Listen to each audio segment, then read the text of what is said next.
They say when you're an evangelist, you have one message. And I can remember back when I used to evangelize on the streets and around up at the boys' home and everything. I used to preach Mark 5, where you had the demoniac from Gadara, the demons and the pigs, all the sort of the things that come with the side of life that's not real kind. And in Mark 5 it says, on the other side of the sea they arrived. You know, a lot of us don't want to go to the other side of the sea. We're happy where we are. We know things aren't working. Things could be better. We know we're being challenged. We know the things that we could possibly fix but choose not to. There are so many things that could make our life better, but we're not willing to make the effort. We're not willing to cross to the other side of the sea, because crossing to the other side of the sea is not easy. It puts you in a whole different dimension of life, possibly a dimension that you're not used to, a dimension that you don't want, but a dimension that you know will be better for you once you become accustomed to letting things go and leaving things behind. When the Lord got to the other side of the sea, he got out of the boat. This is the thing, it's very hard to get out of where you're comfortable. We set ourselves up, we position ourselves in life in a way in which we're comfortable, but that doesn't mean that it's right. I've lost many friends through alcohol, through drugs, cigarettes even. All of them together. Died young. My stepfather died when he was 51. No, I don't want to do that. All his mates, they were all the same. They drink and smoke, drink and smoke. Everything was about drinking and smoking. And they couldn't get out of the boat. They couldn't cross to the other side of the sea. They couldn't do it. And what happens is, life has a way of bringing people across our path. And they want to take us out. They want to take us out.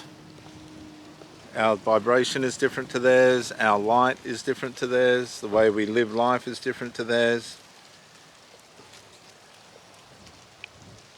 And in many cases, these people have gotten to a state in life where they're demonized. They want to try and love, but they love in an emotional realm, an emotional state. Things get pulled from underneath them. They don't make right decisions. They hurt themselves. They hurt people around them. Everybody's love bombing each other, and the next minute they're attacking each other. Life's become dysfunctional.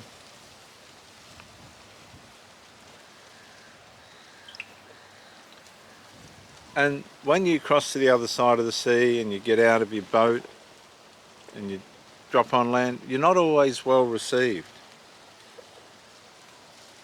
You've left the people behind that were misleading you and that weren't a good influence for you. You've decided that you've become a black sheep. You may have been a golden child or a scapegoat in your family, and all of a sudden you've seen that this ain't working, and you've become the black sheep. And you've got into the boat, you've gone to the other side of the sea, and now you've left everyone behind. They've spat the dummy. Where do you think you're going? What do you think you're doing? You're going to improve your life. So everyone behind you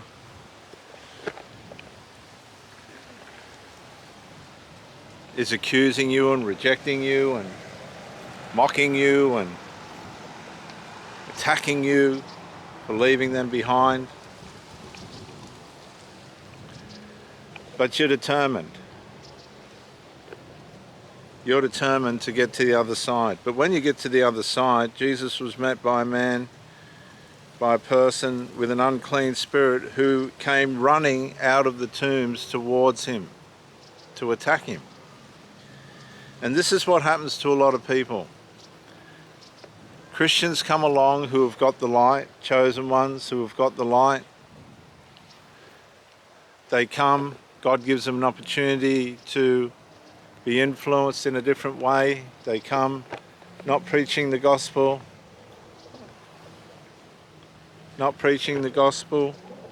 but just showing by example, by their way of life, by the sacrifices they've made in life to avoid demonization, to avoid alcoholism, to avoid drugs, to avoid all the things that people have fallen for to destroy themselves. Are you going to listen to this message? Yeah, I'm preaching to my YouTube people.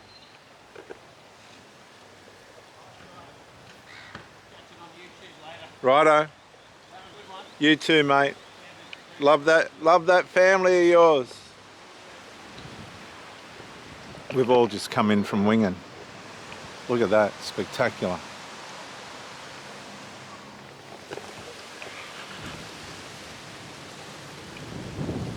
When he got out of the boat, he was confronted with a person from a whole different culture, from a whole different realm, from a whole different way of life. This person had ended up in the tombs. I've met people like this. I've had girlfriends like this, where their life has just led them into a place that wasn't favourable, had done them a lot of harm. They wasted decades of time and decades out of their lives on things and with people that weren't favourable for them or to them. Life robbed them, their choices were wrong. They thought they were on the right path, they were stuck, they had children with people that they shouldn't have. They committed themselves. A lot of men will get women pregnant just to keep them around. But this man came running from the tombs. He'd lost everything. He'd been living in the tombs. And this is the point. A lot of people are living in a dimension, beautiful flowers, where they may as well be living in the tombs. Their life has gone from underneath them, they're hanging on, they're in debt, they're struggling, things have gotten away from them. They are trying to find their way out, but they've given in and they've been chained up, bound up, and left stuck in the tombs. And for many of them, they've made this choice to be there. I'm just letting people go by. They've made this choice to be there. They haven't been able to find their way out. Rent, bills, things like that, which have beaten them. They've just ended up in a tomb. Their meat suit, their life wasn't the way that it should have been, wasn't the way that God planned for it to be. And no one could restrain this person. He wouldn't listen. There was nothing more that anybody could do for him. He'd probably been betrayed. He probably had advice that never worked for him. And they couldn't even chain him and restrain him. And though he was often bound with chains and shackles, he had broken the chains and shattered the shackles. There was no one with the strength to subdue him. And this is the way of a lot of women and a lot of men now. They're rebellious, selfish. They do have traits of empathy, but that could be just out of sufferance or for an income. I've had a lot of girlfriends that have worked with disabled people, which gives them an identity and stature that they wouldn't have otherwise. Gives them a sense of helping humanity, and they get paid for it as well. And this man could not be subdued. Nobody had the mentality or ability, characteristic ability, to be able to save him or help him. Everybody had given up. He was a rebel. Night and day in the tombs and in the mountains, he kept crying out and cutting himself with stones.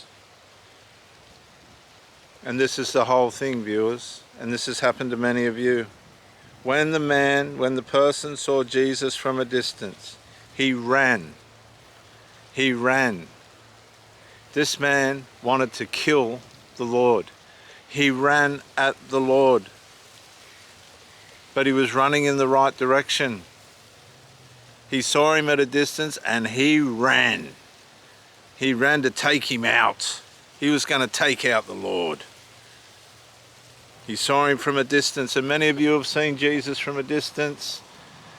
You have decided that, no, he is not what you want. It is not the way for you to go. And you've ran in the opposite direction. For one reason or another, you have run in the opposite direction. But this man ran straight at the Lord. He was going to take him out. He ran at the Lord.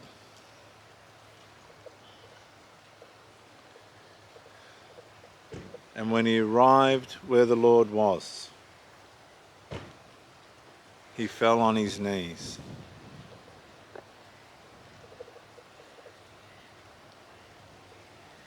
And he shouted in a loud voice,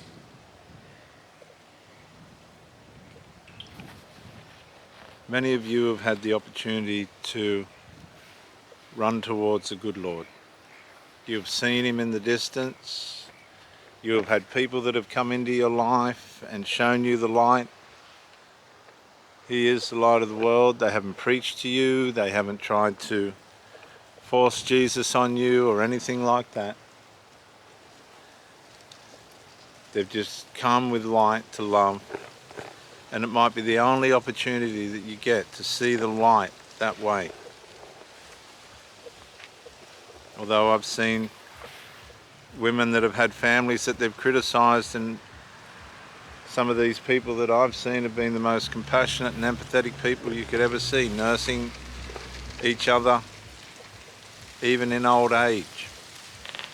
To be criticised, I couldn't understand that, and I won't accept it. And many of you that are watching this have a Christian pedigree. You have ancestors that were Christian, and even if you haven't, you can be the black sheep and change the destiny of these generations that have been robbed and stolen from by decisions that didn't do them good, didn't do their children good, didn't help anybody or anyone. But if you're running from the Lord, no, that ain't going to help you or anybody else.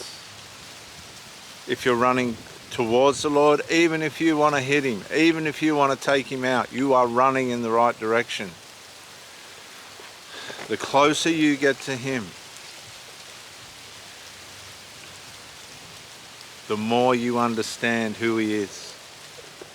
And when you understand who he is and you have that encounter with him, you will fall on your knees and you'll go, where were you all this time? And he'll stand there and go, my light was there the whole time. You just weren't ready to see it. Many of you have lived decades with the light right in front of you.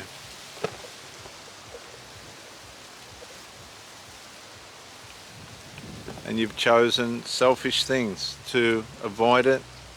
You've chosen lust, rebellion,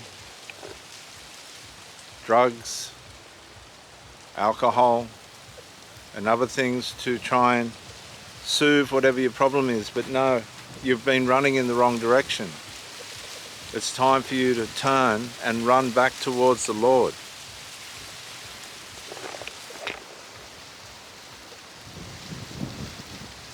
I believe somebody's watching this message right now and there's something happening to them. I'm telling you, just say, Lord Jesus, come into my life. I've had enough of it.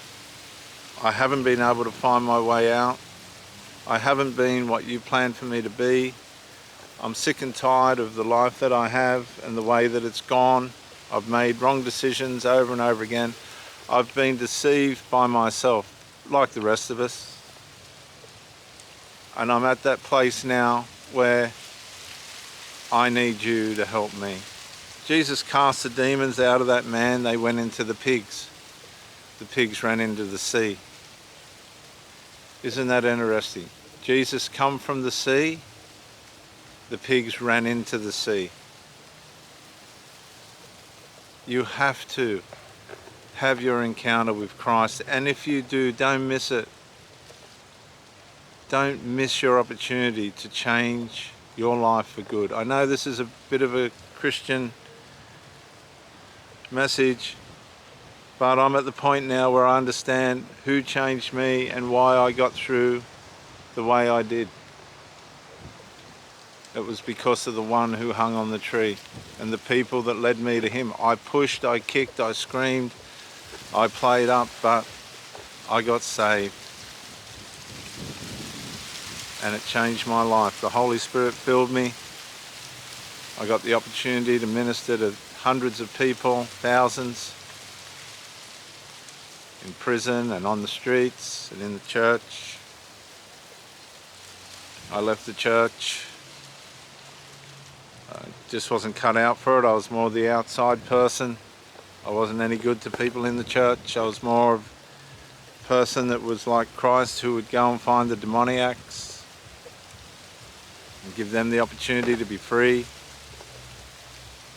And I've seen the light come on many, many people that never expected it to shine on them. And I don't think they're ever going to forget that experience. I think they'll take it with them for the rest of their lives.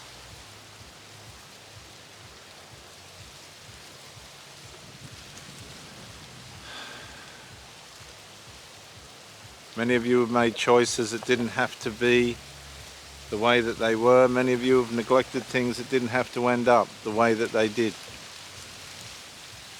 And we're in a battle. And you do not want to end up with like the pigs that ran into the sea. They ran into the sea. The man ran towards Jesus, and his problems ran into the sea. As this sun's about to set, I don't know what the date is, but I pray in the name of the Lord that you come to your senses, you run towards him and accept your freedom by what he's done. I'm going to leave it to you to think about that. I'm Reverend Dr. J.W. Morrison, theologist. Mark chapter 5 in the Bible if you want to look it up. Thank you for joining me, and bye for now.